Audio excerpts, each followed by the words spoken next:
Bismillahirrahmanirrahim. Assalamualaikum warahmatullahi wabarakatuh. Selamat malam, salam sejahtera bagi kita semua. Salam sehat selalu dan salam ngopi pegiat SDGs.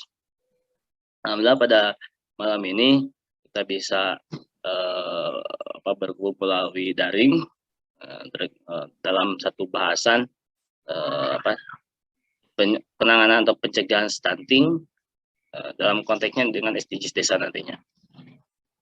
Nah, ini adalah sebuah pembelajaran bagi kita semua bahwa isu hari ini dana desa itu sebagian harus ke penanganan stunting, di mana ini sebagai syarat juga dalam pencairan dana desa di 2022 maupun 2023 nanti. Nah, sebagai pemantik kita udah ada Mbak Heri Purwaningtyas, PLD dari Trenggalek, Jawa Timur, Jawa Tengah ya? Jawa Timur. Oh, Jawa Timur. Ya. Nah, selamat malam Mbak Heri. Selamat malam. Oke, terima kasih sudah bisa bergabung dan bisa menyempatkan waktunya. Memang ini sudah lama, saya komunikasikan tadi, alhamdulillah siap. Ini adalah belajar bagi kita. Oleh kita untuk kita semua, karena masih banyak yang mungkin yang harus kita pahami. Saya pun belum paham terkait stunting ini seperti apa aja. Oke, langsung aja Mbak Heri, silahkan. Iya, terima kasih. Assalamualaikum warahmatullahi wabarakatuh. Selamat malam teman-teman penggiat SDGs. I'm comeback setelah beberapa saat menghilang karena kesibukan yang tidak bisa ditinggalkan. Ya, merupakan suatu kehormatan. Jadi tadi ada kegiatan yang tidak terduga pada waktu kita upload sesuatu di Facebook, ada komunikasi dengan Pak Ipang, akhirnya ya ini terjadilah malam ini. Ya, terkait dengan stunting. Jadi salah satu program nasional yang digalakkan oleh Presiden Republik Indonesia adalah terkait dengan stunting. Dan saya pribadi akan menyampaikan kaitan dengan pencegahan stunting yang ada di kabupaten kami, di Kabupaten Trenggalek khususnya. Jadi di kabupaten kami itu ada program setiap tahun yang masuk dalam program Musrenbang Des maupun Musrenbang Cam kaitan dengan penanganan stunting. Namanya Rembuk Stunting. Jadi kegiatan ini adalah kegiatan yang memang benar-benar untuk penggalian permasalahan berasal dari bawah, dimulai memang benar-benar dari bawah. Jadi kegiatan ini outputnya adalah usulan yang terpilah menjadi dua, artinya yang masuk dalam kewenangannya desa masuk dalam RKP Des, dan di luar kewenangan maka masuk dalam kegiatan DURKP untuk masuk di Musrenbang Cam dan Musrenbang Kabupaten. Jadi kami akan membahas terkait dengan rembuk stunting yang ada di Kabupaten Trenggalek.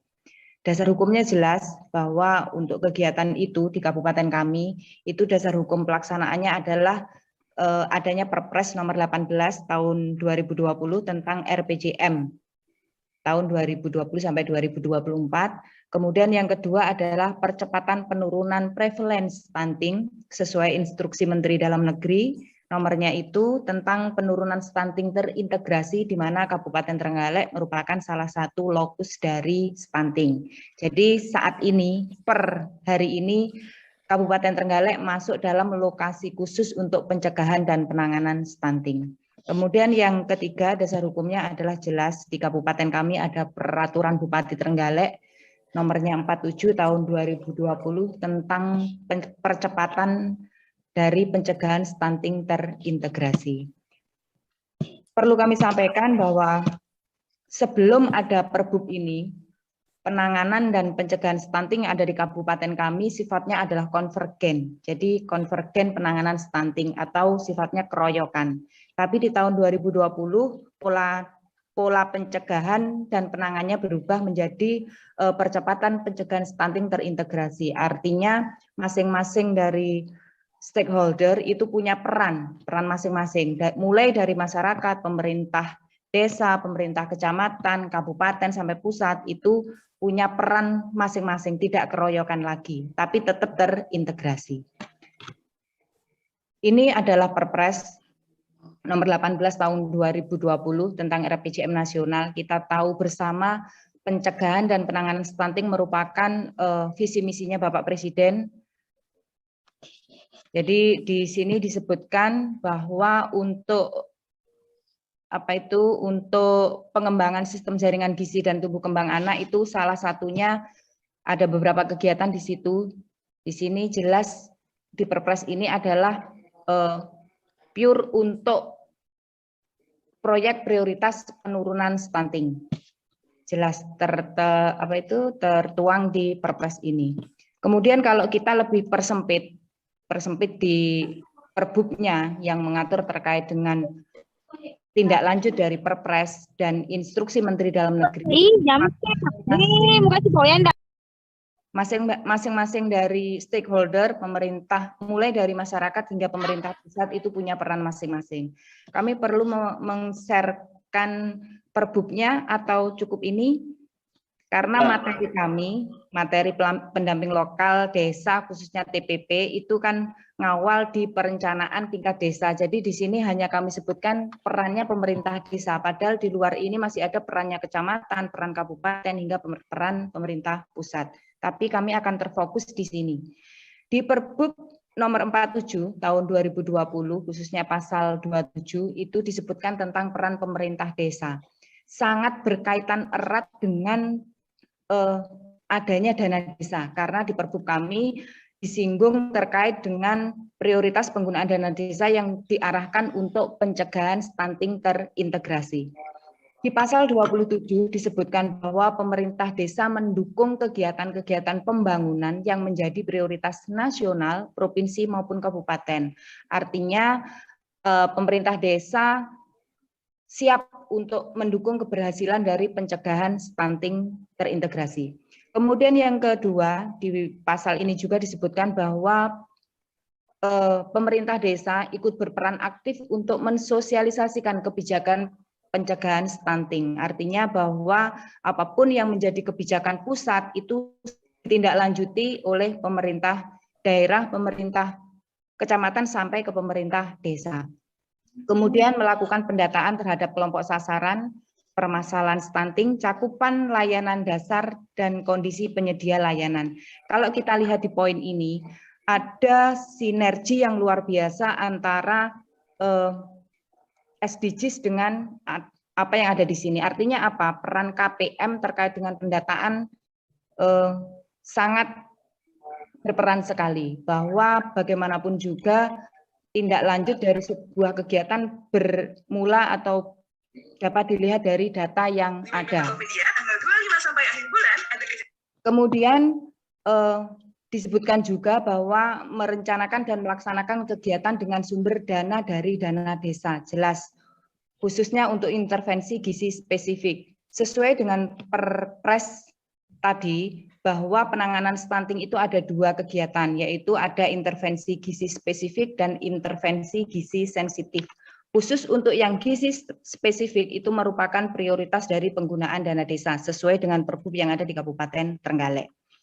Jadi kami singgung sedikit apa itu intervensi gizi spesifik. Itu adalah intervensi secara langsung kepada keluarga yang dikategorikan dalam kategori stunting. Jadi sifatnya bantuan langsung, penanganan langsung kepada yang bersangkutan. Bisa berupa PMT, bisa berupa pemberian gizi, bisa berupa langsung pendampingan khusus ke anak tersebut. Kemudian yang selanjutnya adalah penyediaan anggaran untuk intervensi gizi sensitif. Artinya bahwa untuk kegiatan-kegiatan yang tidak langsung untuk pencegahan stunting. Artinya apa? Bahwa kegiatan-kegiatan ini sifatnya yang penunjang agar stunting yang mengalami spesifik itu bisa terbantu. Misalnya bagaimana lingkungannya, bersih atau tidak, bagaimana airnya, kemudian bagaimana kesehatannya, itu masuk dalam intervensi gizi sensitif. Pemenuhan air bersihnya bagaimana, sanitasi, PAUD-nya, dan lain sebagainya. Kemudian yang selanjutnya adalah melibatkan kelompok sasaran program pencegahan stunting pada proyek PKTD untuk menambah penghasilan. Artinya di Perbub kami itu ada peran serta kelompok sasaran untuk sasaran PKTD khususnya bagi keluarga yang masuk dalam kategori stunting. Jadi memang prioritas untuk keluarga-keluarga kategori stunting itu untuk dilibatkan dalam proyek PKTD. Kemudian membentuk dan mengembangkan RDS. Nah, untuk yang ini, untuk kegiatan RDS ini, memang menjadi prioritas dari kabupaten kami. Saat ini untuk tahun 2022 digenjot untuk rumah desa sehat. Jadi nanti harapannya ada pilot project dari masing-masing kecamatan, beberapa desa sudah membentuk dan mengembangkan RDS. Selanjutnya, jadi begini, perlu kami sampaikan bahwa apa yang kami sampaikan ini adalah khusus perannya pemerintah desa. Di Perbub kami, selain di pasal 27, ada peran dari pemerintah kecamatan maupun pemerintah kabupaten. Sifatnya lebih ke kebijakan, jadi untuk yang perannya kabupaten itu sifatnya menindaklanjuti dari perannya pemerintah desa untuk kebijakannya, tindak lanjut dari ini. Kemudian tujuan dari pelaksanaan rembuk stunting jelas bahwa disebutkan di Perbub kami tujuannya adalah untuk menyusun rencana aksi pencegahan stunting terintegrasi, kemudian menyiapkan kader pembangunan manusia. Kita tahu bahwa kader pembangunan manusia adalah salah satu kader yang memang diwajibkan atau diprioritaskan ada untuk memanage dari kegiatan-kegiatan terkait dengan pencegahan stunting. Kemudian meningkatkan posyandu dan pos kegiatan pengasuhan dan penyuluhan, kemudian meningkatkan dan membangun sarana intervensi gizi sensitif sesuai dengan kewenangan. Jelas apapun kebutuhan terkait dengan intervensi gizi sensitif, jika itu memang masuk dalam kewenangan desa, maka tetap harus menjadi prioritas dari kegiatan yang didanai oleh dana desa. Kemudian selanjutnya adalah meningkatkan kapasitas aparatur Pemdes dan KPM melalui pelatihan. Artinya apa? Bahwa pencegahan stunting itu bukan hanya menjadi tugasnya pemerintah desa atau KPM, tetapi dua-duanya harus tahu tugas dan fungsinya masing-masing. Sekali lagi, apapun usulan kegiatan semua berbasis data, dan data itu harus diketahui oleh KPM itu sendiri maupun oleh aparatur pemerintahan desa. Makanya kedua-duanya harus bersinergi. Kemudian pemantauan pelaksanaan program dengan mengisi dan melaporkan scorecard. Jadi setiap pelaksanaan program terkait dengan pencegahan stunting terintegrasi itu ada scorecard-nya di kabupaten kami dan itu harus dilaporkan. Kemudian selanjutnya adalah evaluasi capaian dan melaporkannya ke Bupati melalui camat. Artinya evaluasi capaian ini digunakan sebagai bahan untuk monitoring sejauh mana terkait dengan kegiatan pelaksanaan pencegahan stunting terintegrasi. Kemudian selanjutnya melakukan pemutakhiran data secara berkala. Artinya apa? Bahwa tujuan dari kegiatan pencegahan stunting yang terkelola dalam rembuk stunting itu kalau kita gandengkan dengan kegiatan pencapaian SDGs desa itu sangat, meskipun di sini tidak muncul kegiatan pencapaian SDGs, tapi ini sudah menjadi apa ya istilahnya, sudah saling sambung menyambung. Pendataan, kemudian KPM, kemudian kegiatannya apa, itu semua sudah mengacu pada SDGs desa, kegiatan pembangunan yang berkelanjutan. Ini tadi sudah kami sebutkan terkait dengan mengapa perlu pencegahan terintegrasi. Kontribusinya itu perbedaan antara intervensi gizi spesifik dan intervensi gizi sensitif. Perlu kami sampaikan di Perbub kami bahwa untuk kegiatan gizi spesifik itu kontribusinya adalah 20% dan untuk intervensi gizi sensitif kontribusinya 80%. Kontribusi ini berbicara tentang penganggaran.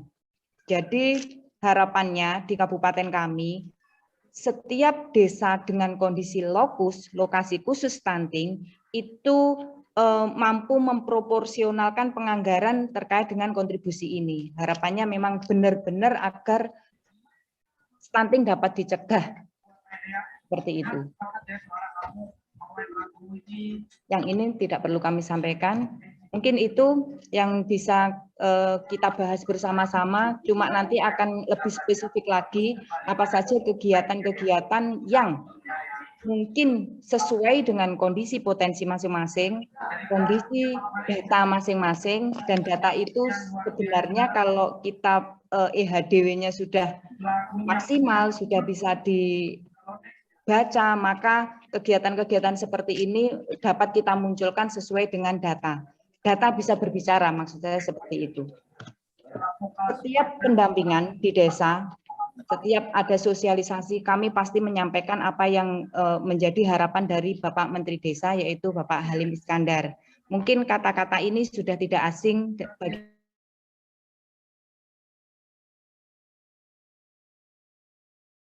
banyak pemerintah desa pada waktu penyusunan RKP itu lebih fokus pada kegiatan fisik. Sehingga kami perlu menyampaikan, mengingatkan paling tidak bahwa perlu keseimbangan antara pembangunan fisik dan pembangunan sumber daya manusia. Karena apa? Salah satu upaya pencegahan stunting itu adalah untuk membentuk sumber daya manusia yang berkualitas.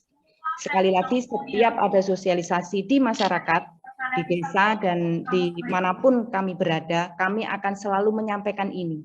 Harapan kami ya seperti itu, agar pemerintah desa yang merupakan penentu itu ingat bahwa keseimbangan pembangunan fisik dan pembangunan sumber daya manusia itu harus benar-benar balance. Seperti yang disampaikan oleh beliau, Bapak Menteri Desa, bahwa tidak ada gunanya kita melakukan pembangunan sumber daya manusia tanpa peningkatan ekonomi. Artinya apa? Ekonomi adalah sebagai dasar utama bagi sumber daya manusia yang berkualitas. Jadi apapun pasti perlu perekonomian yang baik. Bahkan terkait dengan pencegahan stunting itu juga perlu adanya peningkatan ekonomi. Kemudian tidak ada gunanya melakukan peningkatan ekonomi tanpa berupaya meningkatkan penguatan sumber daya manusia. Jelas bisa kita pahami. Tidak ada gunanya sehat tanpa pengetahuan, tanpa kecukupan ekonomi, dan tanpa ilmu. Dan agak kurang bermanfaat, pintar semua tapi ekonominya kurang bagus. Luar biasa apa yang disampaikan oleh Bapak Menteri Desa. Saya suka dengan kalimat beliau, tapi yang jelas apapun tetap ini kami ingatkan kepada pemerintah desa bahwa perlu keseimbangan antara pembangunan sumber daya manusia, pembangunan fisik, dan pembangunan akhlak dari masyarakatnya. Mungkin itu yang bisa kami sampaikan. Monggo dilanjut kita bahas bersama kaitan dengan pencegahan stunting terintegrasi sesuai dengan data yang dimiliki oleh desa. Assalamualaikum warahmatullahi wabarakatuh. Oke, terima kasih Mbak Heri Purwaningtyas. Ini sudah memaparkan terkait dengan penanganan stunting di Kabupaten Trenggalek. Tentangnya mungkin berbeda, tidak akan sama kan ya antara kabupaten satu dengan kabupaten lainnya. Trenggalek dengan Jabar pasti dengan sumber berbeda. Tapi secara intinya bahwa penanganan stunting itu yang pertama tadi diatur di dalam Perpres 2028 berapa? Perpres ya, di 2001 pun keluar Perpres terbaru, Perpres 72 2001, dan ada juga surat edaran Dirjen Kemendes terkait dengan dana desa untuk penanganan stuntingnya. Nah, itu kan. Nah, saya sedikit Mbak Tias, terkait dengan EHDW, bagaimana di Trenggalek? Sudah berjalankah? Karena hasil dari shortcut itu kan dihasil dari salah satu dari EHDW kan ya. Karena memang saya pun tidak paham sebagai PLD kan kita bukan PIC-nya gitu kan. Tapi mungkin di Batias sudah berjalan atau seperti apa dengan format EHDW terkait dengan penanganan stunting itu. Iya, kaitan dengan EHDW. Jadi pada waktu awal mula aplikasi EHDW diluncurkan, itu pun ada surat edaran dari Kabupaten Trenggalek. apapun kebutuhan terkait dengan EHDW itu ada surat edarannya. Jadi pada waktu itu awal 2019 di penganggaran 2020 yang direncanakan di tahun 2019 itu sudah ada surat edaran kaitan dengan pengadaan handphone bagi KPM. Jadi ada beberapa desa yang memang menganggarkan dan itu sudah diterimakan di tahun 2020. Harapan besar bahwa memang Bapak Bupati Trenggalek itu berharap data itu benar-benar valid. Jadi apapun sarana prasarana yang dibutuhkan itu didukung dengan surat edaran agar pemerintah desa memfasilitasi agar data itu terbentuk. Tapi dengan berjalannya waktu, data sudah ada, KPM ada, kemudian juga ada pelatihan dari kabupaten terkait dengan ini. Namun sekali lagi aplikasi itu belum siap ternyata. Sampai hari ini pun aplikasi itu belum siap. Tapi tetap sewaktu-waktu jika memang aplikasi ini sudah siap, kita sudah menyiapkan terkait dengan sarana prasarana maupun kemampuan dari KPM-nya, karena memang KPM juga terus dilatih. Seperti itu kondisi yang ada di Kabupaten Trenggalek. Oke, makanya hari ini saya tanya itu karena memang tadi ini kan dashboard HDW-nya sudah ada, jadi kan dashboardnya bisa mengontrol dari dashboard. Nah, tadi pun yang pertama sebelum dibuka itu Iman kan sudah membuka tadi men-share terkait dengan dashboard EHDW terbaru, gitu kan ya. Makanya selain mungkin dari Excel-nya, itu kan didapat Excel-nya, makanya EHDW pun mudah-mudahan di tahun ini bisa berjalan lancar. Mungkin tahun kemarin pun saya sendiri pun belum memahami EHDW-nya seperti apa karena bukan PIC-nya dan tidak dijelaskan gitu kan, ini pengguna seperti apa dalamnya pun nggak tahu sebenarnya. Nah, mungkin ada tambahan ini sebagai PIC kabupaten dari masih di Jawa Timur juga ada Cak Itong. Cak.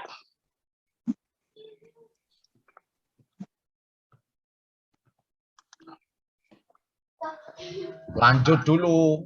Oh, enggak. Bagi penambahan, Cak. Bagi penambahan, Cak. Ini terkait dengan format EHDW-nya. Tadi Pak Bu Tia sudah memaparkan ternyata penanganan di Trenggalek itu seperti itu bahkan didukung dengan perbuknya, gitu kan. Bagaimana dengan daerah lain, dengan kabupaten lain? Apakah sudah perbuknya? Kenapa? Karena memang kalau tidak didukung oleh supradesa, gitu kan ya, desa itu tidak akan mungkin lebih mendorong gitu kan, hanya seadanya saja, gitu aja. Gimana pendapat yang lain? Mungkin ada, karena kita obrolan santai, obrolan ngopi, ya, jadi tidak kaku lah gitu kan, jangan tegang, gitu kan, diseduhkan aja kopinya dulu, kalaupun belum seduh kopi, ya kan, atau dibakar dulu ininya teman kopinya, silakan. Ada yang harus dibahas, silakan, Cak. Ya. Selamat malam teman-teman semuanya.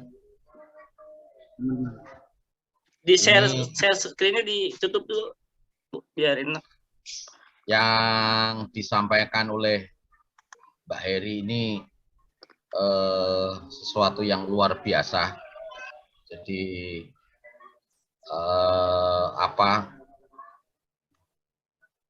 saya menjadi tersemangati untuk kemudian berbicara tentang stunting ini, karena juga lama tidak berbicara tentang stunting. Nah, artinya begini, yang menurut saya dalam materi malam hari ini yang perlu kemudian kita apresiasi adalah ada dukungan dari pemerintah kabupaten. Karena tidak semua pemerintah kabupaten mau memberikan dukungan. Dukungan itu bisa dukungan politik, dukungan politiknya berupa terbitnya regulasi, bisa dukungan budgeting berupa anggaran atau berupa kegiatan yang kemudian bisa disinergikan dengan pendampingan teman-teman semuanya. Dan tampaknya Trenggalek di sana juga banyak tokoh-tokoh pemberdaya yang itu kemudian membuat Bupati Trenggalek mau Heri, Bupati Trenggalek itu yang wakil bupati dulu itu ya? Iya, betul. Ya, wakil bupati. Yang siapa namanya Bu Heri? Bapak Muhammad Nur Arifin. Ya, Pak Muhammad Nur Arifin, orangnya masih muda. Ya. Dan tampaknya dari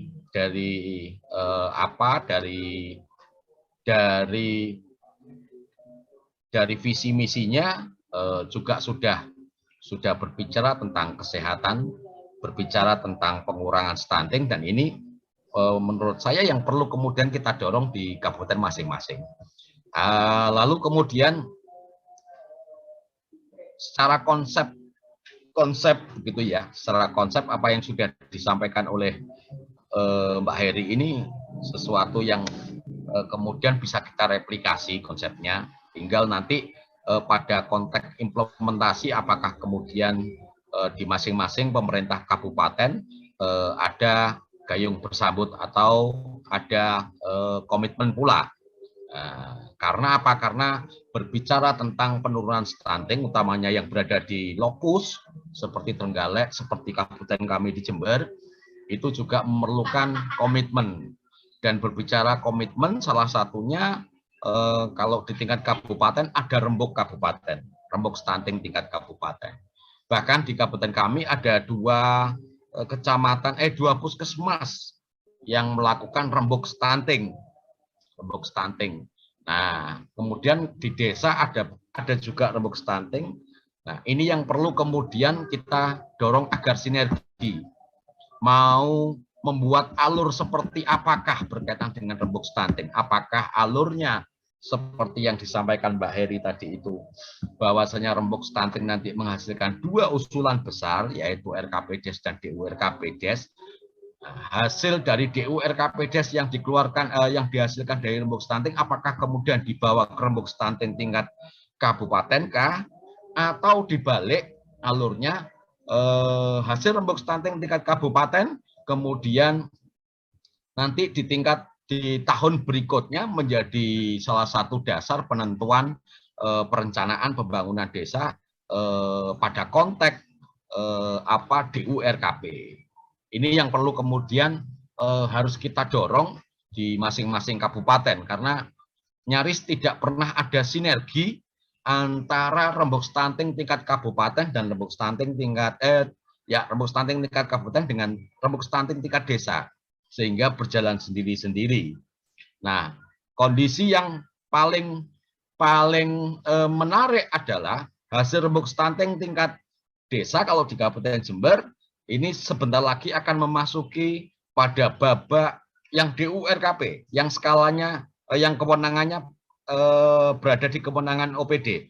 Beberapa minggu lagi akan masuk pada saat-saat perjuangan di tingkatan Musrenbang Cam, dan ini tampaknya belum ada sinyal-sinyal yang kuat bahwasanya hasil rembuk stunting itu juga akan menjadi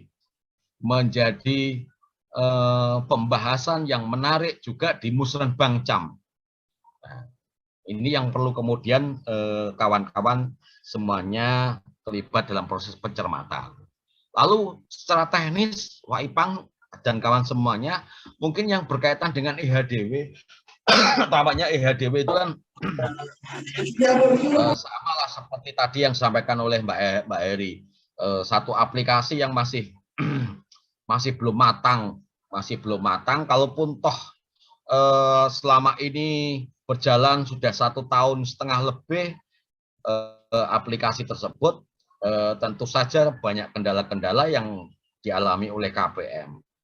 Saya sepakat dengan statement Mbak Heri tadi, apapun kondisinya, tetap KPM melakukan proses inputan data di EHDW. untuk jaga-jaga andai kelak kemudian menjadi EHDW ini kemudian harus menjadi satu-satunya aplikasi yang yang sudah fix, sudah sempurna begitu. Kalau di kabupaten kami semua KPM sudah menggunakan aplikasi EHDW Wak Ipang. Cuman sampai dengan di bulan ini kondisinya juga masih baik-baik saja, Nah, kalau teman-teman di lokasi dampingan teman-teman kondisinya tidak baik aplikasinya, ada beberapa hal tampaknya memang. Pertama adalah support handphone, karena sejak awal tidak pernah ada spesifikasi yang jelas, hanya Android 5 begitu seingat saya. Nah, ketika sudah membeli, sudah ada pembelanjaan Android-nya sampai Android 9, Android 8, dengan berbagai macam spesifikasi yang lebih khusus lagi, ternyata ada beberapa HP yang tidak support. Ini menjadi satu kendala juga.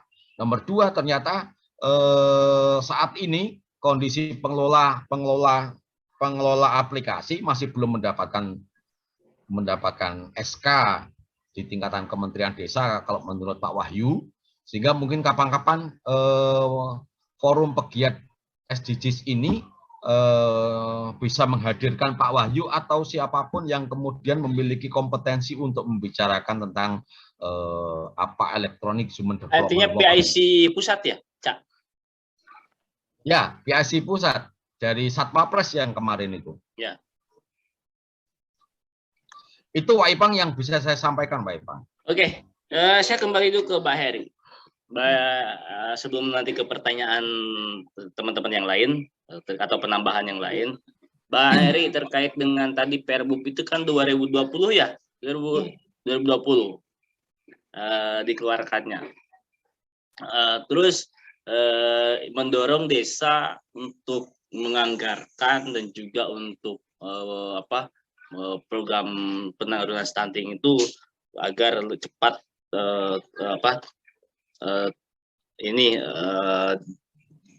terprogramkan lah, itu kan penurunannya, itu kan diturun angka stuntingnya. Berarti selama 2 tahun adakah penurunan stunting di tiap desa itu? Ya, jadi begini, Perbup itu turun memang di tahun 2020 akhir. Artinya kita di perencanaan 2021 sudah lewat, sudah terlampaui. Akhirnya memang benar-benar diterapkan di tahun ini, di tahun 2021 kemarin, penganggaran di tahun 2022. Jadi kemarin titik kritisnya adalah apa yang kita sampaikan ke desa-desa bahwa harapannya dari Perbup itu 5 layanan dasar utama. 5 layanan dasar itu dapat terakomodir melalui perencanaan di tahun 2022 ini. Sekali lagi Perbup itu muncul setelah perencanaan 2021 sudah didok. Jadi memang sudah, tapi artinya meskipun itu sudah lewat, kegiatan-kegiatan kita kemarin di tahun 2021 yang direncanakan di tahun 2020 itu tidak berbeda jauh, tidak meleset jauh. Jadi di tahun 2021 kemarin kita sudah melaksanakan, artinya ada beberapa desa dengan lokasi khusus stunting itu sudah bergeser. Contoh kasus di Gandusari itu sendiri. Gandusari itu ada 1 desa lokus stunting, dan di tahun 2021 kemarin itu sudah tidak ada. Jadi pendataan yang terbaca melalui konvergensi stunting dan juga pendataan yang ada di Dinas Kesehatan itu penurunannya signifikan. Makanya kenapa Kabupaten Trenggalek memang di tahun 2018 masuk di kategori Kabupaten Lokus Stunting, di tahun ini kita sudah lepas dari itu, dari kategori kabupaten dengan lokasi khusus untuk stunting. Terima kasih. Seperti itu. Berarti sudah alhamdulillah penurunannya sudah cepat setahun ini, walaupun programnya baru tahun ini penganggaran, mungkin yang lainnya. Artinya apa? Ada sinergi yang luar biasa antar dinas. Jadi di tahun 2021 kemarin, 2020-2021, kegiatan intervensi gizi untuk yang spesifik kaitan dengan kebersihan air bersih, pengadaan air bersih, sanitasi, dan lain sebagainya, itu ada sinergi dengan dinas instansi yang lain. Contoh kasus, di 2021 kemarin, Pamsimas itu luar biasa masuk ke desa. Ada sharing pendanaan APBD khususnya dari dana desa senilai 10%, itu mampu benar-benar apa ya istilahnya, mulai melepaskan keadaan di mana masyarakat yang membutuhkan air bersih yang dulunya sulit itu menjadi mudah. Itu satu. Kemudian yang kedua juga adanya intervensi kaitan dengan jaminan sosial, karena memang untuk pencegahan stunting kebutuhan 5 layanan kebutuhan pokok kaitan dengan salah satunya adalah jaminan sosial. Di tahun 2021 juga sudah tercover, banyak sekali yang tercover. Jadi indikator-indikator itu yang mampu melepaskan Kabupaten Trenggalek maupun desa-desa dengan lokasi khusus stunting itu bisa bergeser. Seperti itu kondisinya. Nah, berarti semua stakeholder dari Supra Desa, baik dari kabupaten, kecamatan, puskesmas, ya itu ikut andil. Betul sekali. Terutama di PLKB mungkin ya sama-sama mendorong. Disebutkan tadi ya terkait dengan RDS. Ini di beberapa kabupaten seperti dalam kegiatan kemarin yang terutama oleh Kak Itong tadi, itu RDS itu sudah diawali, sudah dipraktekkan. Di Kabupaten Trenggalek sendiri mungkin baru sekarang ya. Sebenarnya RDS itu sudah lama ada. Artinya dulu sebelum program ini ada, kita akan ada program PNPM GSC. Ya. Sebenarnya RDS juga sudah ada di situ. Cuma kabupaten, peran dari kabupaten untuk kegiatan RDS Rumah Desa Sehat itu belum sampai ke desa-desa. Jadi hanya sekedar akhirnya pada waktu penyusunan perencanaan memang muncul usulan terkait dengan RDS, tapi belum ada tindak lanjut. Intinya desa belum sampai penganggarannya ke RDS berarti ya? Betul. Jadi kedepannya memang harapan kami sosialisasi terkait dengan Rumah Desa Sehat, apa manfaatnya, bagaimana sistem kerjanya, kemudian apa sinerginya dengan posyandu dan lain sebagainya, itu memang perlu disosialisasikan. Kemarin pernah kita sampaikan pada waktu rembuk stunting di tahun kemarin, itu terkait dengan RDS, tapi terimanya pemerintah desa itu, yaitu tadi seperti yang saya sampaikan, apa bedanya dengan posyandu, apa bedanya dengan dasawisma dan lain sebagainya, nanti apa tidak tumpang tindih dan lain sebagainya. Jadi kedepannya memang terkait dengan RDS perlu ada konsep yang pas agar pemerintah desa memahami benar-benar bahwa ada peran tersendiri terkait dengan keberadaan RDS. Oke, ini mungkin ada teman-teman kita yang mau mau belajar ataupun mau menyampaikan pengalamannya, silakan mungkin untuk raise hand ya, agar tersusun rapi kita ngobrolnya gitu kan, supaya lebih jelas. Mungkin ada pengalaman lain selain mungkin atau bisa tadi banding mungkin di sini secara bagaimana untuk ketika RDS itu di Trenggalek, desa-desa belum digaungkan, tapi penerimaan desanya belum menerima, tapi ternyata di kabupaten lain sudah berjalan seperti itu. Silakan, mungkin kalau ada istilah resen, kalau ada teman-teman. Assalamualaikum. Waalaikumsalam. Mungkin berbeda ya di Kabupaten Jadi Bantul. namanya dulu disebutkan. Saya kan nggak Saya terlihat. Diatni. Oh, Mbak Diatni. Nggak resen langsung Lebih aja. Oke, silakan Mbak Diatni, gimana? Mungkin sharing di tempat dampingan kami ya, Pak ya. Ya, siap. Videonya nggak muncul nih? Enggak lah, pakai daster. Silakan. Bahaya. Jadi di kami itu alhamdulillah dari hasil RDS juga sudah kami sampaikan melalui Musdes, dan alhamdulillah sudah 3 tahun ini hasil dari RDS itu, hasil dari rembuk stunting itu sudah tercover oleh APBDes. Baik dari PMT-nya, air bersihnya, dan kebetulan karena memang ada ini dari OPD, kami kerjasama dengan OPD dan pemerintah daerah, dan alhamdulillah juga karena tahun kemarin itu pilkada, jadi bupatinya itu punya visi misi yang memang pengentasan stunting di wilayah kami. Jadi di setiap pedukuhan kami ada anggaran 50 juta per pedukuhan. Itu digunakan untuk air bersih, PAUD, pokoknya 5 hal yang intervensi terhadap stunting itu. Nah, untuk PMT kami kerjasama dengan puskesmas juga. Ada lokasi khusus.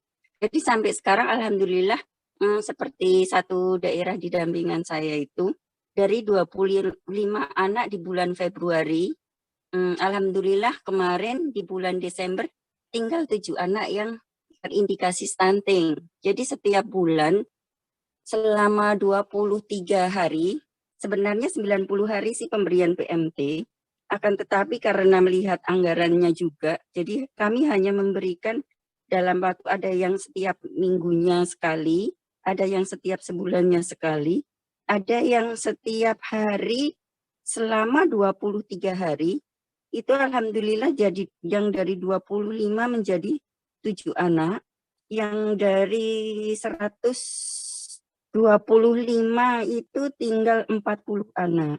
Jadi alhamdulillah di tempat kami program konvergensi stunting itu sudah, saya anggap sudah berhasil lah, sudah ada hasilnya gitu. Mungkin dari saya cukup, bisa diaplikasi di tempat lain. Ya memang itu benar-benar perlu adanya sinergi antara pemerintah desa dan BPD. Jadi di kami namanya Posyandu juga sendiri, RDS tiap 3 bulan sekali juga kami sudah ada anggaran tersendiri, seperti itu. Monggo bisa diterapkan di tempat lain gitu. Jadi ya, kalau di sistematika seperti apa Pak lihat nih? Apanya? Penerapannya. Jadi dari hasil rembuk stunting itu, dari setiap ini kan kita setiap bulan kan kita ada itu. Ada isi skor mengisi itu kan data 2A, 2B itu. Kan di data anak-anak yang 0 sampai 1000 HPK, ibu hamilnya, yang resti berapa, yang normal berapa. Nah di situ kami sudah memberikan pelayanan untuk ibu hamil, konseling gizi, dan sebagainya. Oke. Kami ada anggarannya untuk itu. Dari Dede atau dari dana desa? Dana desa. Berarti tiap tahun tiap tahun desa menganggarkan berarti ya? Iya. Bukan hanya, kebanyakan kan ini Dede itu dianggarkan desa itu menyentuh PMT saja. Enggak, di kami ada itu penyuluhan untuk anak-anak remaja. Pranikah ya, usia pranikah seperti itu ada, untuk ibu hamilnya ada, untuk ibu yang punya anak 0 sampai 1000 HPK ada di kami. Ya. Oke.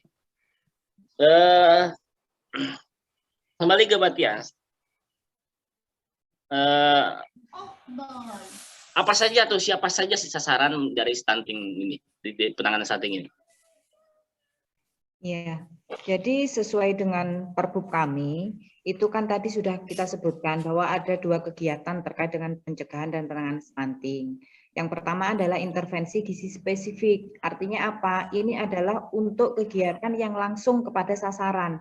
Misalnya si A, bagus gitu. Dia masuk dalam kategori stunting di desa itu. Maka kebutuhan anak ini apa saja? Mulai dari kesehatannya, gizinya, jadi langsung diberikan, dibantu oleh APBDes.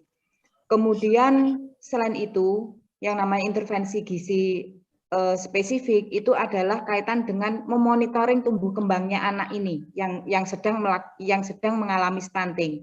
Itu ada namanya kader pendampingan di desa kami, itu ada namanya kader pendampingan khusus yang ditugaskan untuk memonitoring kaitan dengan ibu hamil dalam kondisi resti maupun KEK sama anak stunting BGM dan BGT.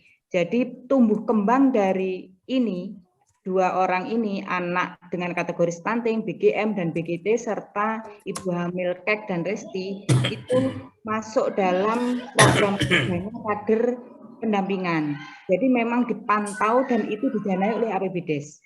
Kemudian selain itu ada kegiatan-kegiatan yang sifatnya untuk 1000 hari HPK. 1000 hari HPK itu mulai dari ibu hamil di hari pertama sampai anak usia 2 tahun. Jadi kegiatan-kegiatan yang sifatnya untuk pemberian gizi yang spesifik itu diberikan atau dianggarkan oleh APBDes. Mulai dari kelas ibu hamilnya, penyuluhannya, kemudian ada kelas gizinya, itu merupakan masuk dalam kategori intervensi gizi yang spesifik. Kemudian kegiatan-kegiatan lain di luar itu di luar yang secara langsung itu masuk dalam penanganan intervensi gizi yang sensitif, artinya yang sifatnya lebih Suaranya kamu desa selama itu masuk dalam kewenangan desa. Artinya apa? Misalnya dalam satu desa itu masuk dalam kategori lokasi khusus dari stunting. Itu kondisinya bagaimana? Ekonominya bagaimana? Kebersihan lingkungannya bagaimana? Airnya bagaimana? Sanitasinya bagaimana? Apakah jambannya itu sudah berstandar atau belum? Kemudian bagaimana layanan PAUD-nya? Karena memang bagaimanapun juga untuk membentuk sumber daya manusia yang berkualitas masuk dalam anak-anak yang nantinya mampu mencegah stunting, layanan PAUD itu masuk dalam intervensi gizi sensitif. Jadi kegiatan-kegiatan itu selama masuk dalam kewenangannya desa, itu kita akan terus mengawal sampai di perencanaan agar masuk ke penganggaran di APBDes. Jadi artinya seperti yang kami sampaikan, apapun kegiatan untuk kebutuhan 5 layanan dasar, mulai dari kesehatan, gizi, baik dari balita, ibu hamilnya, kemudian sanitasinya, air, dan lain sebagainya, layanan PAUD-nya, hingga kejaminan sosial, selama menjadi kewenangannya desa, kita akan kawal masuk dalam perencanaan. Menarik gitu. Jadi semua dari hulu sampai hilir intinya terpenuhi ya dalam kegiatannya. Oke, kembali ke teman atau rekan-rekan yang lain mungkin yang ingin menambahkan atau ingin menanyakan atau hal lainnya, silakan di raise dulu. Oh, silakan Bang Firdaus, langsung acung. Silakan. Ya, terima kasih. Assalamualaikum warahmatullahi wabarakatuh. Waalaikumsalam.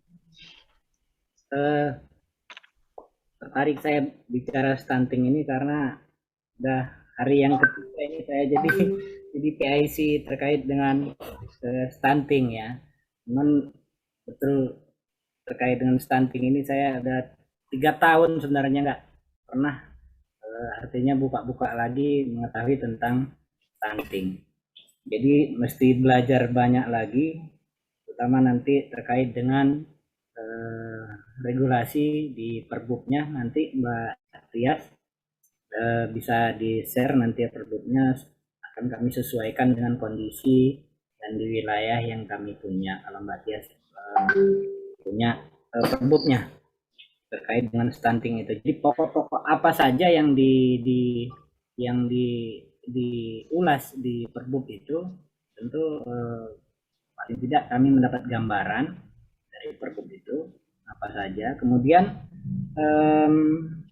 terkait tadi ada aplikasi ini butuh seperti yang disampaikan Cak Itong, penyesuaian HP yang seperti apa tadi kan meningkat lagi sehingga banyak kawan-kawan yang gagal untuk login ke aplikasi EHDW. Nah,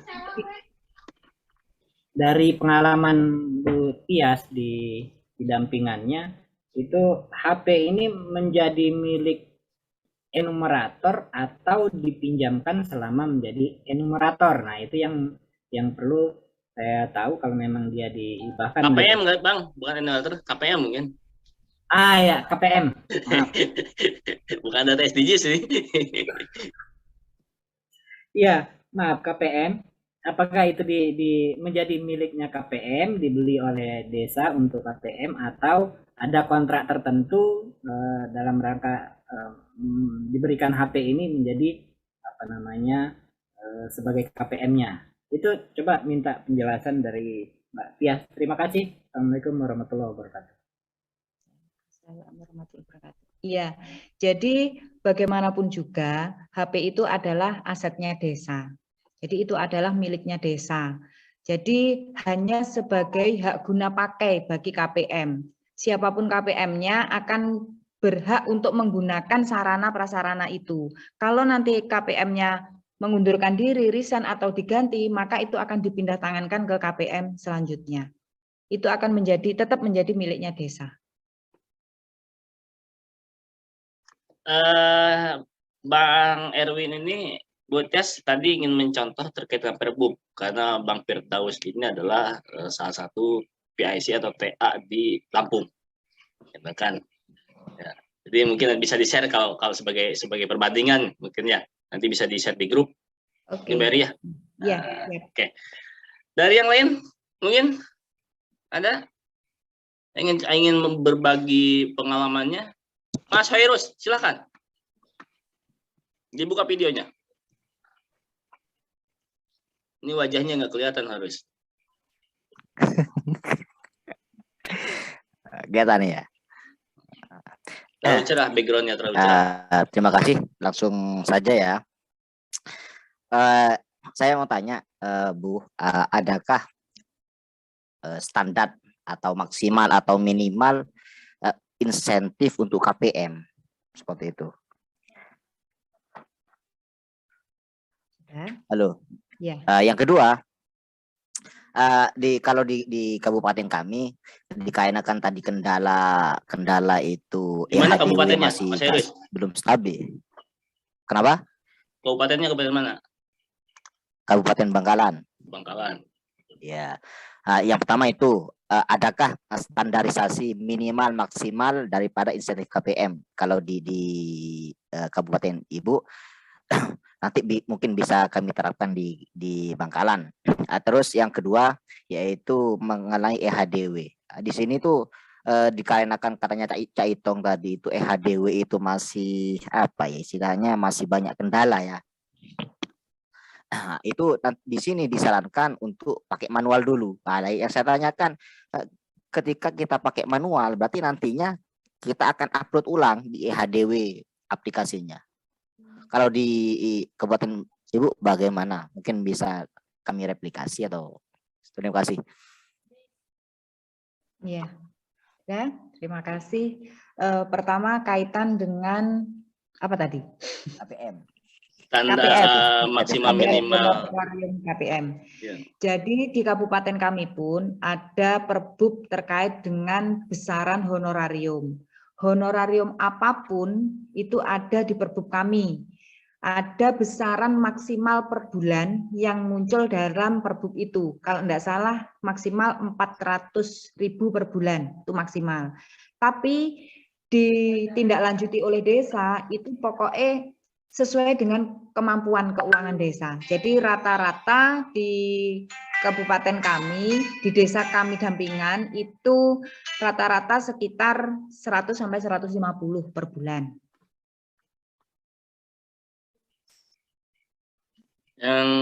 Yang tadi terkait dengan EHDW yang belum aktif, apakah masih pakai Excel? Terus gimana cara ininya, Mas Heri? Iya.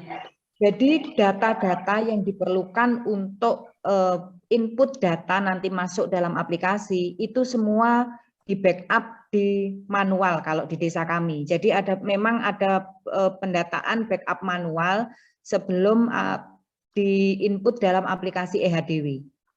Jadi data by name, by address, apapun semua itu sudah KPM sudah berkoordinasi dengan kader posyandu maupun dengan bidan desa.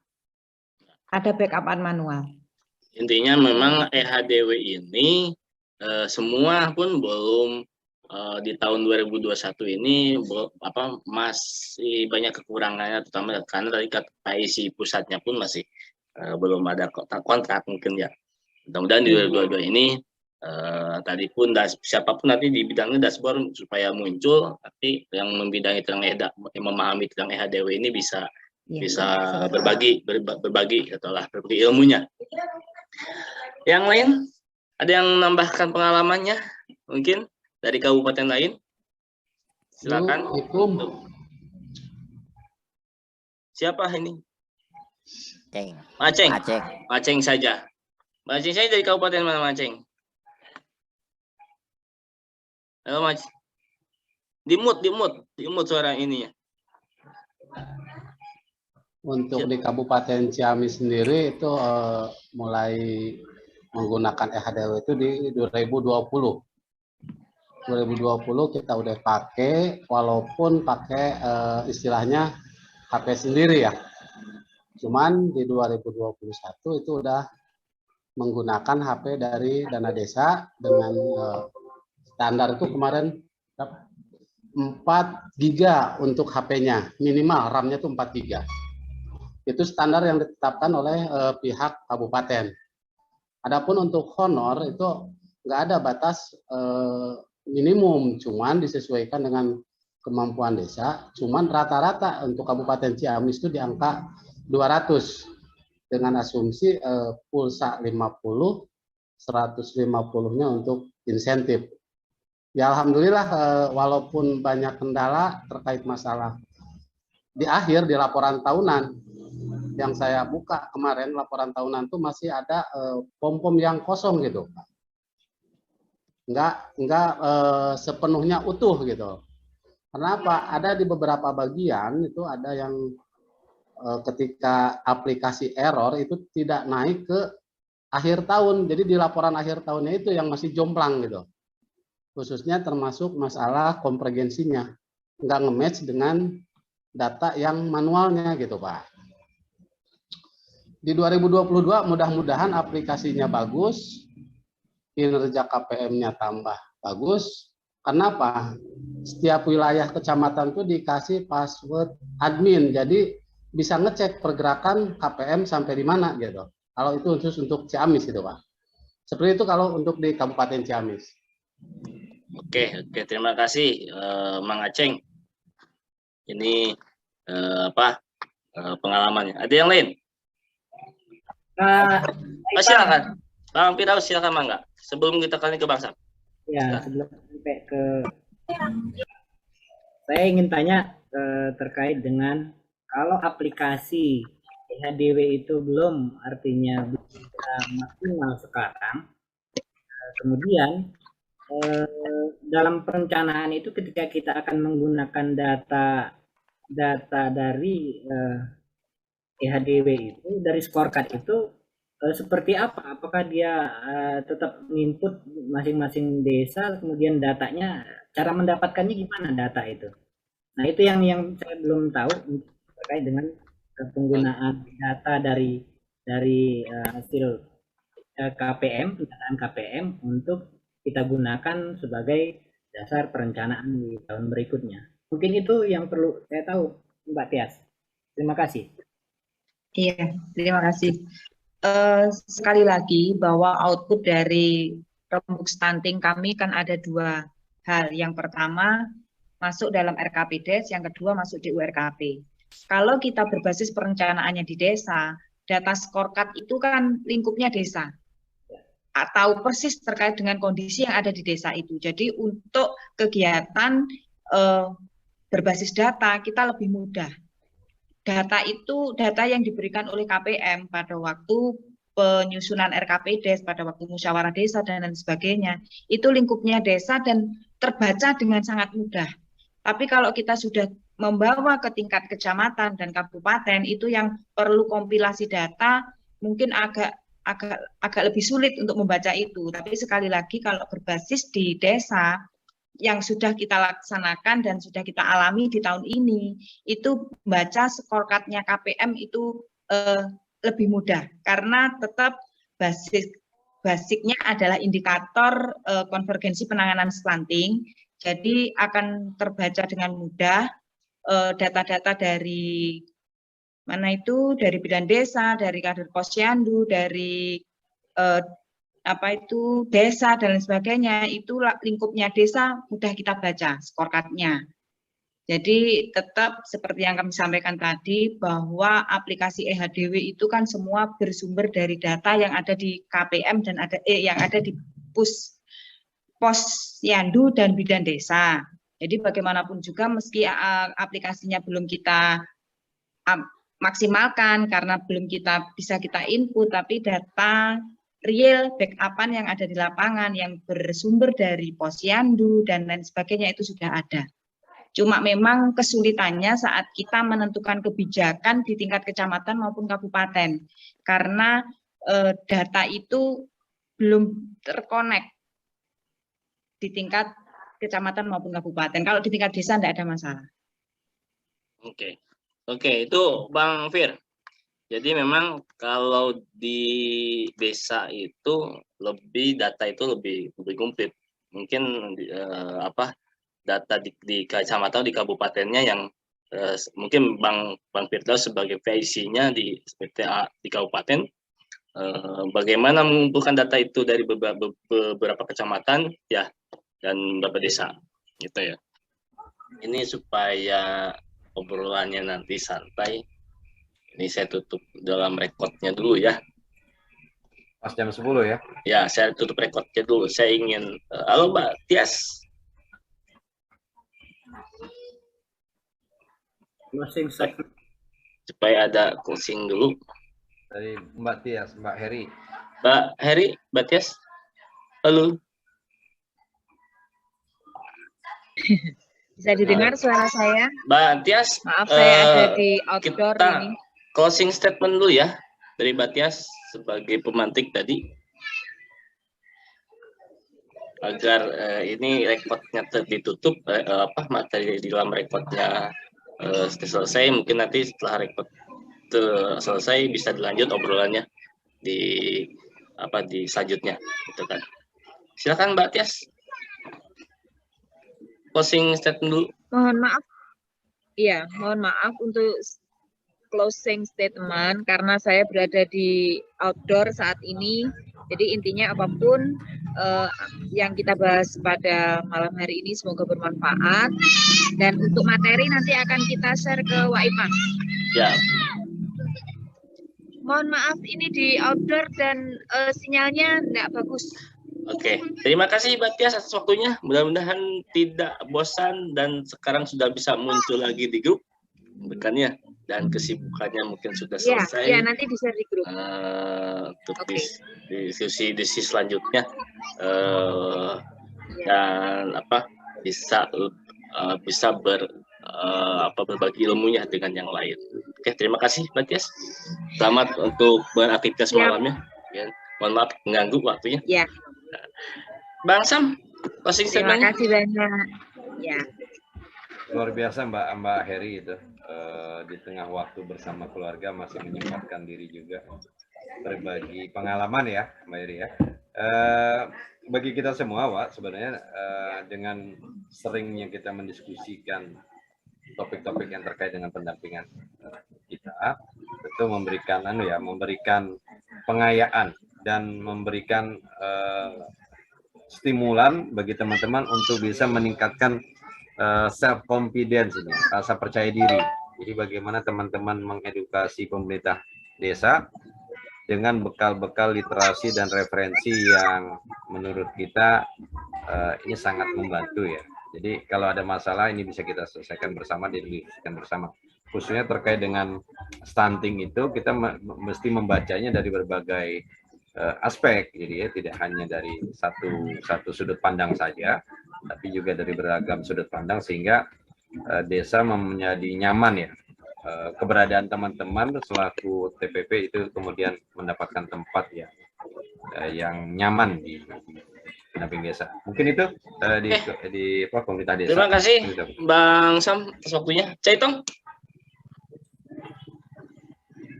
Cak. Ya. Saya harus ngomong apa, Pak Ipang? Closing statement, Cak. Oh, closing statement. Saya melanjutkan yang disampaikan oleh Bang Sam terakhir tadi. Membaca atau membahas stunting dari berbagai perspektif. Nah, ini tampaknya ya yang perlu kita konstruksi bersama teman-teman. Artinya kita mau belajar tentang stunting itu kita mulai dari mana dulu. Tahapan demi tahapan harus kita temui sampai dengan misalkan pada derajat misalkan berkaitan dengan SDGs misalkan. Nah, kalau ini kemudian kita susun rencana pembahasan dari dasar sampai SDGs misalkan, saya pikir nanti alur pembicaraan kita tidak melompat-lompat, tidak maju dan tidak ke belakang, dan nampaknya perlu segera dibahas, Pak Ipang. Minimal